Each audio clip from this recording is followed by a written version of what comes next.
Bonjour à tous, je suis Olivier du blog Apprendre et maîtriser les outils Google.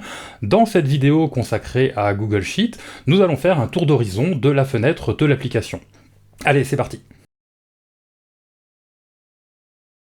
Alors allons-y pour faire le tour du propriétaire de la fenêtre de Google Sheet. On va commencer d'abord par le haut, ici avec la barre de titre. Ici, on retrouve, on en a déjà parlé lors de précédentes vidéos, notamment sur la vidéo pour renommer, sauvegarder et supprimer les fichiers Google Sheet. Cette icône vert donc d'accueil de Google Sheet qui permet simplement de retourner sur la page d'accueil de Google Sheet. Ensuite, juste à droite, nous avons le nom du fichier, c'est celui que l'on vient modifier. Je vous renvoie à la même vidéo pour renommer et sauvegarder vos fichiers. Vous avez ici la possibilité d'activer le suivi, c'est-à-dire que lorsque l'on clique sur cette petite étoile, on active le suivi du fichier, ce qui permet notamment de le retrouver beaucoup plus facilement sur votre Drive. À droite, juste à côté, vous avez le bouton déplacer, donc que j'ai présenté toujours dans la vidéo renommer et sauvegarder vos fichiers, qui permet de déplacer le fichier sur votre Drive pour le mettre notamment dans un dossier. Et juste à côté, le petit nuage avec la petite coche là qui indique que le fichier est bel et bien sauvegardé. Toutes les modifications qui ont été apportées ont été sauvegardées. Donc les trois icônes que l'on retrouve systématiquement ici à droite du nom. Tout à fait à droite ici, nous avons un outil qui est l'outil commentaire. En fait, qui permet de voir tous les commentaires qui ont pu être faits sur le document. C'est très pratique lorsque l'on travaille en collaboration avec d'autres personnes sur un document Google Sheets. Effectivement, vous pouvez partager votre document et être à plusieurs à travailler ensemble, donc ça permet un travail collaboratif. Cette notion, on reviendra dessus sur sur une future vidéo, mais effectivement, on peut laisser ainsi des commentaires sur le document pour pouvoir faire évoluer le document dans le cadre d'un travail collaboratif. Donc grâce à ce bouton ici, on affiche l'intégralité de l'historique des commentaires qui ont pu être faits. Juste à droite de cet outil commentaire, on a un icône qui sert à la présentation lors de réunions. Google a mis en place un système de réunion qui est de réunion virtuelle, qui est Google Meet, qui est l'équivalent de Microsoft Teams ou de Zoom ou des choses comme ça. C'est à travers cet outil Google Meet que l'on peut présenter nos feuilles de calcul à d'autres intervenants. Et grâce à ce petit bouton ici, on peut effectivement présenter notre document lors d'une réunion. Donc bien sûr, il faut qu'une réunion soit planifiée et on peut bien sûr lancer on présentera cette fonction ultérieurement. Juste à côté, nous avons l'outil de partage. Donc nous parlions tout à l'heure du fait de partager le document et notamment pour travailler en collaboration avec d'autres personnes. C'est grâce à ce bouton ici de partage qu'on va pouvoir le faire. Et juste à côté de l'outil de partage, on va pouvoir retrouver notre compte Google avec les particularités de notre compte pour pouvoir changer de compte, par exemple, si on a plusieurs comptes, comme c'est mon cas. En dessous, nous avons ici la barre de menu. Alors, cette barre de menu donne accès aux différentes fonctionnalités d'édition de la feuille de calcul. En fait, on retrouve beaucoup d'outils proposés par Google Sheet dans cette barre de menu. Bien sûr, les différentes fonctions qui sont accessibles par ces barres de menu vont vous être présentées au fur et à mesure dans les futures vidéos consacrées à Google Sheets de apprendre et maîtriser les outils Google. Mais sachez qu'on retrouve l'intégralité des outils via ces outils menus. Généralement, via la barre de menu, pardon.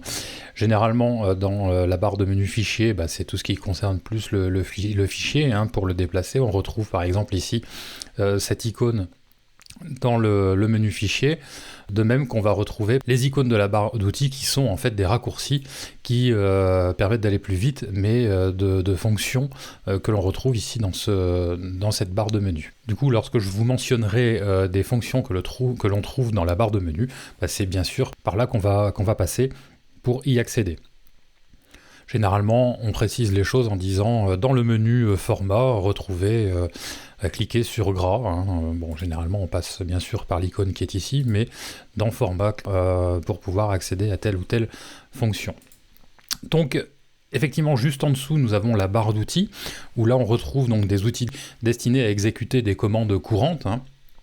Vous en retrouvez beaucoup qui sont semblables à d'autres logiciels sous Windows, par exemple, ou sous Mac. Annuler, rétablir, le fait d'imprimer, d'appliquer un format particulier, ici d'avoir un zoom d'affichage jusqu'à 200%, ce qui permet d'y voir plus clair, transformer un nombre en format monétaire, en pourcentage, etc. Bref, tout un tas d'outils d'utilisation assez fréquente que l'on peut retrouver directement ici, juste en dessous de la barre des menus. En dessous de cette barre de menu, nous retrouvons la barre de formule. On en a déjà parlé dans une vidéo précédente où je mentionnais la saisie dans Google Sheet. Directement dans cette barre de formule, on peut saisir les valeurs que l'on souhaite mettre dans notre cellule. Celle qui est sélectionnée, bien entendu. Mais pour plus d'informations, n'hésitez pas à aller voir la vidéo sur la saisie des données. Enfin, bien sûr, en dessous, nous avons la feuille de calcul elle-même. Je vais remettre ça sur un zoom de 100% classique. Par défaut, il faut savoir que vous avez 1000 lignes. Donc ça, c'est lors de la création d'un document vierge. Vous avez 1000 lignes et 26 colonnes. Donc de A à Z. Bien sûr, on n'est pas limité à 1000 lignes et à 26 colonnes, on peut en ajouter, voire même en supprimer, si on veut faire un plus petit tableau.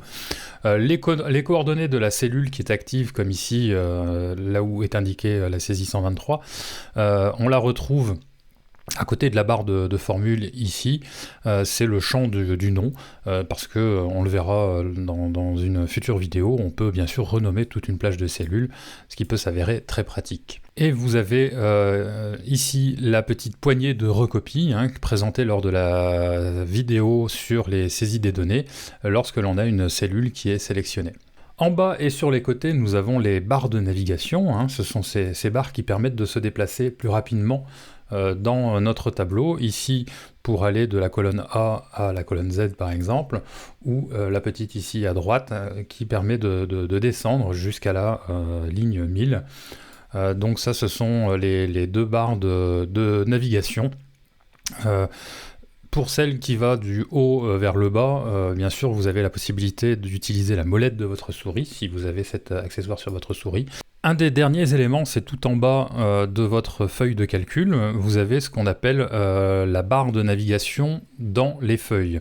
Effectivement, lorsque vous créez un document Google Sheet, vous n'avez au départ qu'une seule feuille, la feuille 1, mais grâce au plus ici, vous pouvez ajouter une feuille supplémentaire, voire en rajouter une troisième, une quatrième, etc., etc. Donc c'est à ça que sert cet outil plus là, c'est à créer des feuilles de calcul supplémentaires.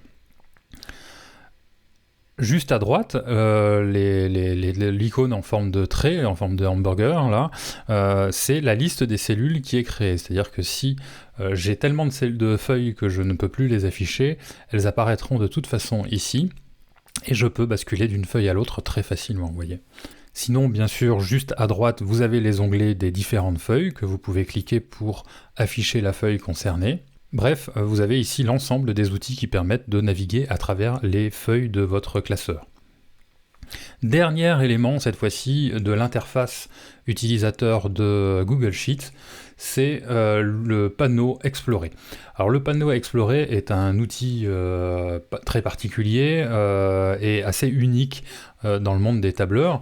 Il faudra que je vous présente ça en détail, c'est pour ça que je ferai une vidéo spécifique dédiée à ce bouton Explorer.